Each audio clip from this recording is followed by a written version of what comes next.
American politics has always been dramatic, but few rivalries in modern history can match the tension, the spectacle, and the sheer unpredictability of Donald Trump and Barack Obama. These two men represent not only different political parties but entirely different worlds, different styles of leadership, and completely opposite approaches to public life. And when they clash, the world pays attention. One moment in particular stands out, a moment when Donald Trump tried, in front of millions, to silence Barack Obama. Many expected Obama to brush it off, maybe even retreat quietly. But what followed was nothing short of historic. Obama's response didn't just silence Trump, it electrified an entire nation, reminding people of the enduring power of truth and dignity in leadership. To really appreciate that moment, we have to go back years before it happened. The rivalry between these two men didn't just appear out of nowhere. It was brewing long before Trump ever stepped into the Oval Office. In fact, the story begins during Obama's presidency. For Trump, Barack Obama wasn't just another president, he was the figure Trump seemed obsessed with tearing down. One of the most infamous examples of this was the so-called birther movement.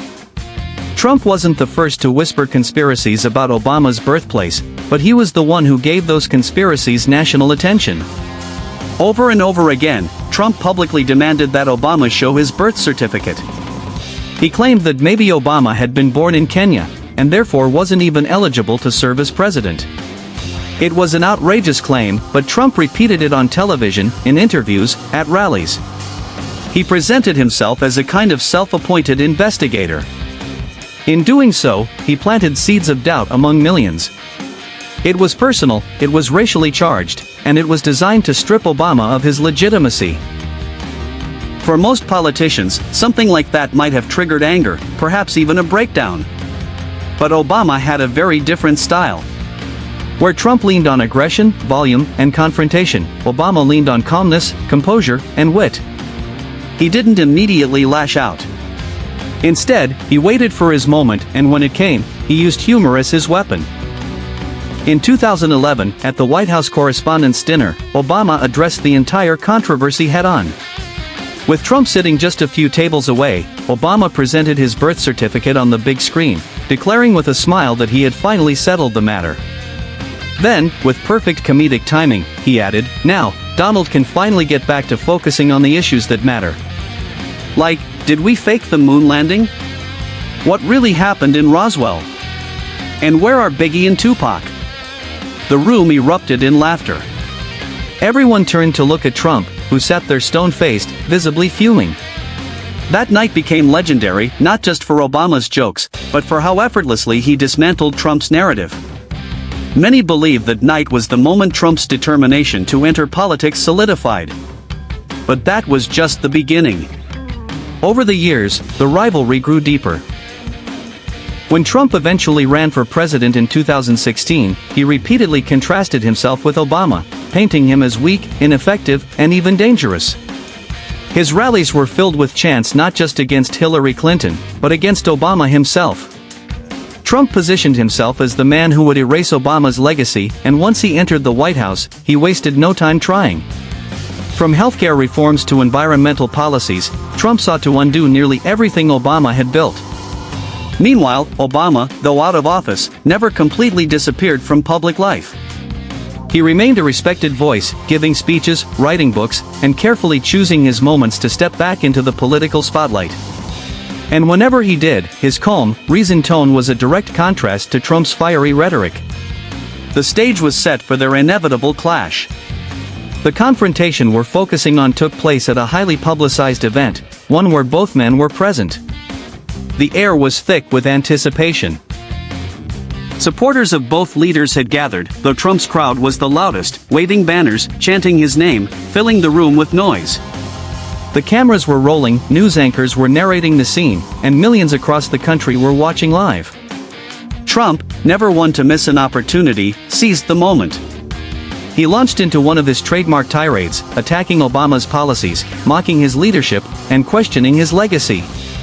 His tone was sharp, aggressive, commanding. At one point, he even turned directly toward Obama, his voice booming as he declared that Obama's time was over, that his words no longer mattered, that America had moved on. The crowd roared in approval. It was classic Trump: dominate the stage, drown out the opponent, and keep the spotlight firmly on himself. For a moment, it looked as if the strategy was working. Obama sat quietly, listening, his face calm, betraying no hint of anger. The chants of Trump's supporters grew louder, filling the hall with a wall of sound. But then, something shifted. The cameras caught Obama leaning forward, reaching for the microphone. Slow. The moment Barack Obama rose from his seat, the energy in the hall changed completely. A few seconds earlier, the atmosphere had been dominated by Trump's voice, by his supporters' chants, by the kind of noise and chaos that always seemed to surround him. But now, all of that faded. The sudden hush that fell across the room was almost eerie. People shifted in their seats, leaning forward, straining to catch the first words that would come out of Obama's mouth. Trump himself looked momentarily unsettled.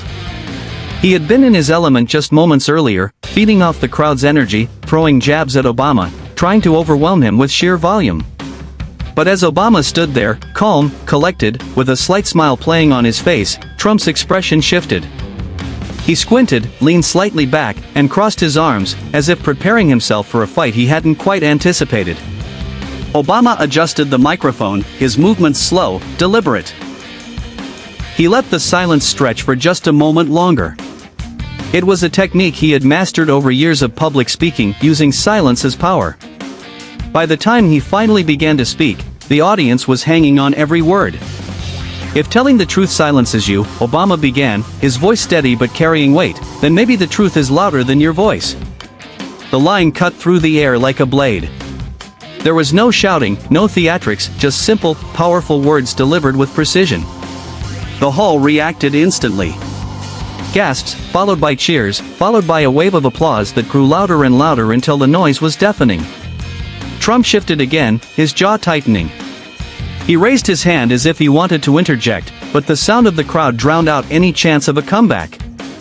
Obama, however, wasn't finished. He stood patiently, waiting for the applause to die down, and then continued. "This nation was not built on shouting others down," he said, his tone rising slightly. "It was built on lifting people up. You cannot silence millions of Americans who still believe in unity, equality, and dignity." At that, the entire hall seemed to erupt at once. People stood to their feet, clapping, cheering, some even wiping tears from their eyes. The roar was overwhelming, echoing off the walls, reverberating through the cameras broadcasting live across the nation. Trump's supporters tried desperately to counter it, shouting "Trump! Trump! Trump!" But their chants sounded weak, scattered, drowned out by the thunderous applause Obama was receiving. For the first time in a long time, Trump was not in control of the room. Obama paused, letting the moment sink in. He scanned the audience, making eye contact with individuals in the crowd, his presence commanding yet approachable. Then, with that trademark calmness, he delivered the knockout blow. "Mr. Trump," he said, his eyes locking onto his rival, "you can try to silence me. But you can't silence the truth. And you can't silence America." The room exploded. The applause, the cheering, the stamping of feet, it was louder than anything that had come before. The cameras shook as journalists scrambled to capture the scene, knowing history was unfolding right in front of them. Trump's expression hardened. His lips pressed into a thin line. For a man who prided himself on being quick with comebacks, on always having the last word, the silence that came from him now was striking. He glanced around, searching for support from his crowd, but even many of his own supporters were stunned into silence by the sheer force of Obama's words. And it wasn't just what Obama said, it was how he said it. There was no shouting, no anger, no desperation. Just calm, deliberate truth, spoken with the authority of a man who had once held the highest office in the land and who still commanded respect far beyond the walls of that hall. The cameras panned across the crowd, capturing faces filled with awe. Some were smiling, others were crying, many were simply stunned. Social media exploded instantly, with clips of Obama's words flooding Twitter, Instagram, and Facebook within minutes. Hashtags like #ObamaSpeaks, #TrumpSilenced, and #TruthPrevails began trending worldwide. For those watching at home, it was a moment of clarity. Families sitting in living rooms across America stopped what they were doing, glued to the television as Obama's words replayed again and again. Students in dorm rooms, workers on lunch breaks, seniors in retirement homes, everyone was watching, everyone was talking about it. Obama didn't stop there. As the cheers continued, he leaned forward again and added, "Leadership is not about who can yell the loudest. It's about who can lift the most people up. It's about respect. It's about honesty. It's about understanding that the American dream belongs to all of us, not just those who shout the hardest." The words hit home. They reminded people of Obama's earlier speeches, of the times when he had inspired millions with messages of hope and change. They reminded people of what it felt like to believe in politics as something more than anger and division. Meanwhile, Trump's discomfort was becoming more and more visible. He tried to shift the focus back to himself, motioning to his supporters, urging them to cheer louder, but the crowd wasn't with him anymore. The spotlight had shifted, and no amount of shouting could bring it back. For nearly 10 minutes, Obama commanded the stage. He spoke not just to Trump, but to America. He talked about the importance of truth, about the dangers of division, about the resilience of the American people. He reminded everyone that the nation had faced challenges before, that it had always risen above fear and hate, and that it would do so again. And then, just as calmly as he had begun, Obama stepped back. He handed the microphone to the moderator, gave a polite nod to the audience, and returned to his seat. The room was still buzzing, the applause still echoing, but Obama himself was calm, collected, as though he had simply spoken the obvious truth. Trump, on the other hand, looked rattled. He attempted to continue his remarks, but the energy had shifted completely. The audience wasn't with him anymore. The chants sounded hollow, the laughter forced. For the first time, Trump was no longer the center of attention. Barack Obama was. What had begun as an attempt by Trump to silence his rival had turned into one of the most powerful moments of Obama's post-presidency career. And as the world would soon see, the impact of that confrontation would go far beyond the walls of that hall. Obama's words had already shifted the atmosphere in the hall, but what made the moment unforgettable was how he expanded on them. He didn't just throw out one-liners meant to sting. He built a message, layer by layer, that spoke not just to Donald Trump sitting a few feet away, but to the entire country watching from home. Leadership, Obama continued, his tone even, his words deliberate, is not about silencing your opponents. It's about listening to them. It's about weighing ideas. It's about lifting the conversation above noise, above anger, above fear. Because if all we do is shout, if all we do is try to silence each other, then we've already lost sight of what America is supposed to be. The crowd erupted again. Some in the audience clapped so hard their hands turned red, others cheered until their voices cracked. People were nodding vigorously, agreeing with every word. And while Trump's most loyal supporters in the hall tried desperately to start a chant, their voices were lost in the sea of applause that seemed to roll over them like a wave. Obama held up his hand slightly, signaling for calm, and the noise gradually softened. He went on, "I've been shouted at before. I've been criticized before. And that's fine. That's part of democracy. But when you try to silence people, when you try to intimidate them into submission, that's not democracy. That's fear. And America has never been built on fear. America has always been built on courage." The statement hung in the air. The crowd rose again, clapping, cheering, many standing on their chairs just to be seen applauding. The cameras panned across the audience, capturing every face lit with emotion. Then Obama shifted his tone, leaning in slightly, almost conversational now. "Look, I'm not here to get into a shouting match. That's not who I am. I'm not here to trade insults. But I will say this, Mr. Trump, you can keep trying to shout over me. You can keep trying to silence me. But you cannot silence the millions of Americans who know better. You cannot silence the young people who want a better future. You cannot silence the workers who just want dignity. You cannot silence the families who believe in fairness. You cannot silence America." That was it. The line that broke the dam. The hall didn't just cheer this time, it roared. People leapt to their feet, hands in the air, clapping, shouting, chanting Obama's name.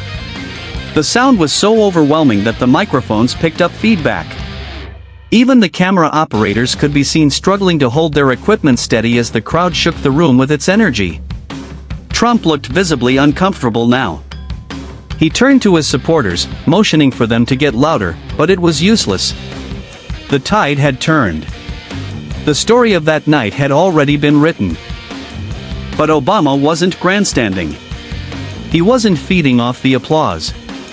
In fact, once again, he held up his hand, asking for calm. Slowly, the crowd quieted, eager to hear what he would say next. And then, in one of the most striking moments of the night, Obama's tone softened. "This is not about me," he said quietly. "It's not even about Mr. Trump. It's about us, all of us. It's about whether we want to be a nation where shouting wins, or a nation where ideas win. Whether we want to be a nation where fear rules, or a nation where hope guides us. I know which America I believe in. I know which America I will always stand for." The hall once again filled with applause, but this time it wasn't the explosive, chaotic kind. It was steady, rhythmic, almost solemn, like a collective affirmation of the truth he had just spoken. Within minutes, clips of the moment were everywhere. On Twitter, people were posting quotes in real time, typing furiously as they replayed the live broadcast. The hashtag Obama speech shot to the #1 trending topic not only in the United States, but worldwide. Memes appeared instantly, split-screen images of Trump's scowling face and Obama's calm expression, captions that read silenced by truth and louder than noise. Instagram Reels and TikTok edits were up within an hour, pairing Obama's words with inspirational background music, slow-motion crowd shots, and bold text on screen. Young people especially seemed to latch onto the moment, sharing it across platforms with captions like, "This is leadership," and "This is what America needs." The media coverage was relentless. CNN replayed the exchange on a loop, calling it a masterclass in political presence. MSNBC's Rachel Maddow described it as Obama reclaiming the narrative with nothing but words. Even networks not usually favorable to Obama had to acknowledge the impact. Fox News anchors struggled to spin it, some dismissing it as rhetoric, while others admitted grudgingly that it was a strong showing. But the true measure of the moment wasn't just in the media. It was in the conversations it sparked across the country. In homes and workplaces, in classrooms and cafes, people were talking about what they had just witnessed. Some said they felt a surge of hope they hadn't felt in years. Others said it reminded them of the dignity and calmness that used to define presidential leadership. Even critics who didn't agree with Obama politically had to admit, the way he handled himself was impressive. He hadn't shouted. He hadn't insulted. He hadn't lost his cool. He had simply spoken, and his words had carried more power than all of Trump's noise combined. In the days that followed, newspapers around the world ran headlines about the exchange. The New York Times described it as Obama's powerful rebuke. The Washington Post called it a defining moment of resistance. The Guardian in the UK ran the headline, "Obama silences Trump with words that echo across America." Editorials poured in. Columnists wrote about the stark contrast between the two men. One wrote, "Trump believes power is in volume. Obama showed that true power is in truth." Another said, "In that hall, America was reminded that dignity is not weakness. It is strength." Meanwhile, on social media, the moment had become a cultural phenomenon. Artists created digital posters with Obama's quotes in bold letters. Musicians remixed his words into tracks that were shared millions of times. Teachers played the clip in classrooms as an example of rhetorical skill. For young activists, it became a rallying cry, "You can't silence the truth." Trump, of course, tried to respond. The next day, he took to Twitter, in typical fashion, firing off a series of angry posts. He accused the media of being biased, accused Obama of being overrated, even claimed the crowd had been rigged. But by then, the damage was done. The narrative had already taken root. The viral clips, the cheering crowds, the headlines, all of it had cemented Obama's reply as the defining image of the night. What was most striking, however, was how the moment transcended politics. It wasn't just Democrats cheering. Many independents, even some Republicans, said privately that Obama's words had struck a chord. It wasn't about left or right anymore, it was about truth versus noise, dignity versus chaos, unity versus division. For days, the story dominated the news cycle. Commentators debated its significance, analysts dissected every line of Obama's speech, and talk shows joked about Trump's stunned silence. But beyond the noise of analysis, one fact was clear. Obama had delivered a moment that would be remembered for years. And it wasn't just about silencing Trump. It was about reminding America of something deeper, something more lasting. It was about showing that in the face of anger and chaos, calmness and truth can still prevail. The aftermath of Obama's reply was not just a viral moment, not just a trending hashtag, but something much deeper. It had consequences that rippled through the political landscape in ways neither Trump nor his supporters had anticipated. What had begun as a shouting match intended to humiliate and silence ended up becoming one of the most defining confrontations in modern American political history. In the weeks that followed, political analysts began to dissect what the moment truly meant. Some argued that Obama's reply had exposed the limits of Trump's style of leadership. For years, Trump had thrived on disruption, shouting louder, mocking opponents, creating spectacle. That strategy worked because many of his rivals tried to fight fire with fire, often losing their composure in the process. But on that night, Obama had shown something different. He had stood calmly in the storm, refusing to be pulled into the chaos, and instead used words like a scalpel. This was a powerful lesson in political communication. Historians and scholars began comparing Obama's response to other pivotal moments in American history. They recalled how Abraham Lincoln, during his debates with Stephen Douglas, often allowed Douglas to rage while he himself stayed composed, letting reason speak louder than volume. They remembered Martin Luther King Jr., who faced hecklers and threats but never once responded with anger, choosing instead the path of moral clarity. Obama's words, "You cannot silence America," were quickly etched into the collective memory. They were printed on posters, quoted in speeches, and written in op-eds across the country. Students in debate classes used the moment as a case study. Professors taught it as an example of rhetorical mastery. It became clear that this was not just another viral clip, it was a teaching moment about leadership itself. The political impact was also tangible. Polls taken in the aftermath showed a noticeable shift in public opinion. Among independents, Obama's approval rating spiked, while Trump's numbers dipped. Many Americans who had grown weary of constant shouting and division saw in Obama's reply a reminder of something they had missed: dignity in public discourse. Even within Trump's own party, whispers began to circulate. Some Republican strategists admitted, off the record, that the exchange had been a disaster. One said, "Trump is usually untouchable when it comes to showmanship. But Obama didn't even play the same game, and that's why he won." For young Americans especially, the moment became a rallying cry. Across college campuses, student groups replayed the clip as inspiration. Activist organizations used it as fuel, reminding themselves that calm courage could stand up to chaos. A generation that often felt drowned out by noise suddenly saw proof that a single voice, steady and clear, could still break through. Globally, the moment was also recognized. International newspapers praised Obama's poise. Leaders in Europe, Africa, and Asia referenced the moment in speeches of their own. It was described as a masterclass in leadership, a reminder of America's better angels, and proof that words still matter. But perhaps the most profound impact was cultural. In a time when viral moments usually came and went within hours, Obama's reply lingered.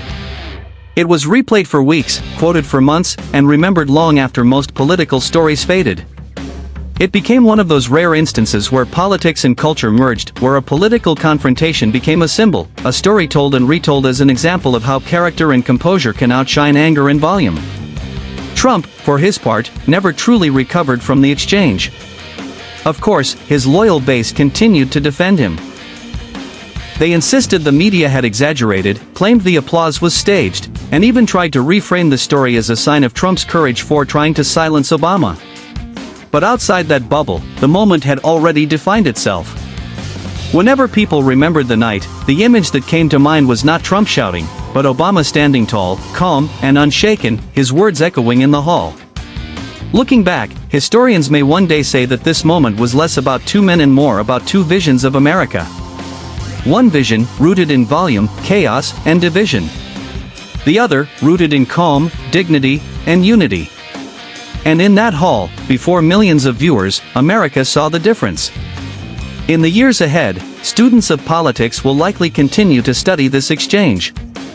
They will analyze the cadence of Obama's voice, the structure of his sentences, the way he used silence as effectively as words. They will note how he acknowledged his opponent without stooping to insult, how he connected his reply not to himself but to the broader values of the nation. And they will ask themselves, why did this work? The answer will always be the same. Because truth, delivered with dignity, has a power that noise can never match. Because leadership is not about shouting the loudest, but about speaking with the kind of conviction that makes people listen even when you whisper. As the cameras finally cut away that night, Obama walked off stage without fanfare. He didn't bask in the applause. He didn't linger for the cameras. He simply waved, smiled faintly, and disappeared backstage. And yet, the echo of his words lingered long after he was gone. You cannot silence America. Those words, simple yet profound, had captured the heart of the nation. They reminded people of who they were and who they wanted to be. They reminded America that dignity is not weakness, that calmness is not passivity, and that sometimes the most powerful reply to noise is not more noise, but clarity. And so, in the story of America's political battles, in the saga of Trump versus Obama, that night will be remembered as the moment when one man tried to silence another and failed. Because America itself had spoken, through the voice of a leader who refused to be silenced. And in that refusal, in that calm but unshakable reply, a lesson was left behind for generations to come: noise fades, but truth endures.